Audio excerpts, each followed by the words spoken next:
इस वीडियो में हम एक ग्रीक हीरो ओडिसियस की कहानी सुनेंगे, जिसने एक आंख वाला एक साइक्लॉप्स का सामना किया और उसके पिता की, ज़्यूस के भाई और समुद्र के देवता पोसाइडन की। ट्रोजन युद्ध के समय पोसाइडन ने ट्रोजन्स का साथ दिया और उन्हें जिताने की कोशिश की, पर ग्रीक योद्धा ओडेसिस ने बाजी पलट दी और ग्रीक्स जीत गए। इससे पोसाइडन को बड़ा गुस्सा आया और उसने ओडेसिस के घर वापसी के रास्ते पर रोड़े अटका दिए। पोसाइडन द्वारा भेजे गए कई तूफानों में से एक ने ओडिसियस और उसके साथी को एक ऐसे द्वीप पर लाके खड़ा कर दिया जहां पोसाइडन का बेटा ओलिफेमस रहता था। ओलिफेमस साइक्लोपी गोष्ठी का एक सदस्य था। ये विशालकाय होते थे और सिसिली के नजदीक एक द्वीप पर रहते थे। खाने के खोज में भटकते हुए ओडेसियस और उसके आदमी एक गुफा तक पहुंचे जो दूध, मक्खन और भेड़ बकरी से भरा था। इतने बड़े बड़े सामान देखकर वो सब समझ गए कि ये कोई साइक्लोपीस का घर है। साथियों ने ओडेसियस से कहा कि वो खाना ले और वहां से भाग चले, पर ओडेसियस ने उन्हें घर का मालिक वापस आने तक रुकने का आदेश दिया। जब एक विशाल भेड़ साथ लेकर पोलिफियस घर लौटा, उसने देखा इंसान उसके बकरियों को मार के खा रहे हैं। उसने बिजली की तरह कड़कती हुई आवाज में पूछा, कौन हो तुम? ओडिसियस ने कहा, हम ग्रीक हैं। ट्रॉय से लौटते हुए हम रास्ता भटक गए हैं। हम आशा करते हैं कि आप हमारी देखभाल करेंगे, वरना अतिथियों का देवता ज़्यूस आप पर नाराज हो जाएंगे। ज़्यूस? हम साइक्लोप्स ज़्यूस से शक्तिशाली हैं। मैं तुम्हें दिखाता हूँ अतिथि सत्कार। ये कहकर उसने 2 सैनिकों को उठा लिया और अपने मुंह में डाल लिया और बाकियों को उनकी हड्डियां टूटने की आवाज आई। ओडेसियस और उनके साथी ज़्यूस को बुलाने लगे, पर ज़्यूस नहीं आया। जब ओलिफेमस सो रहा था, ओडिसियस ने उसे अपने तलवार से मारने की कोशिश की, पर उसका चमड़ा नहीं काट सका। इसके अलावा गुफा का रास्ता एक इतना बड़ा पत्थर से बंद था कि उसे सब मिलकर हिला भी नहीं सके। ओलिफेमस के जागने के बाद उसने 2 और लोगों को खा लिया, फिर वो चला गया।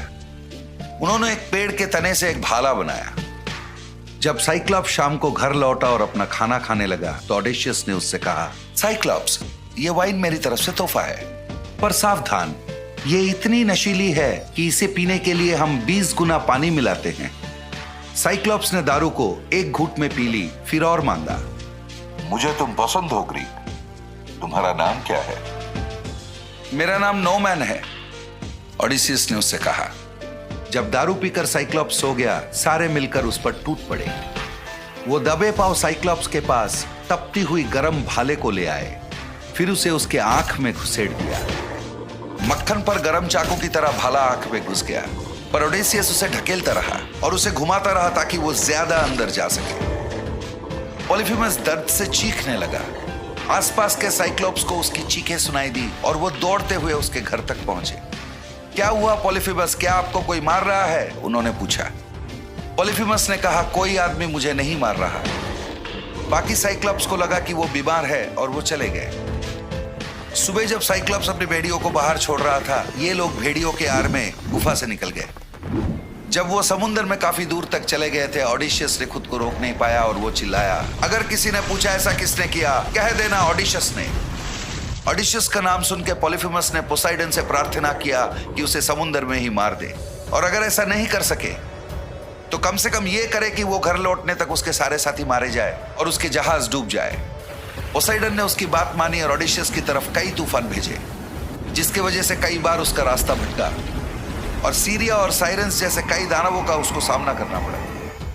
पोसाइडन ने किसी भी देवता को ओडेसियस का सहायता करने नहीं दिया। ओडेसियस और उसके 10 साल के भ्रमण पर लिखी गई कहानियों में ये एक बड़ी रोमांचक कहानी है। उसके लापरवाही की वजह से ही उसका घर लौटना इतना मुश्किल हो गया था, और सच में तो सिर्फ इसलिए कि वो जीत की खुशी में पागल हो जाता था। 10 साल बाद वो इथिका लौट आया, पर उसके सारे साथी मारे गए थे और उसके जहाज डूब गए थे।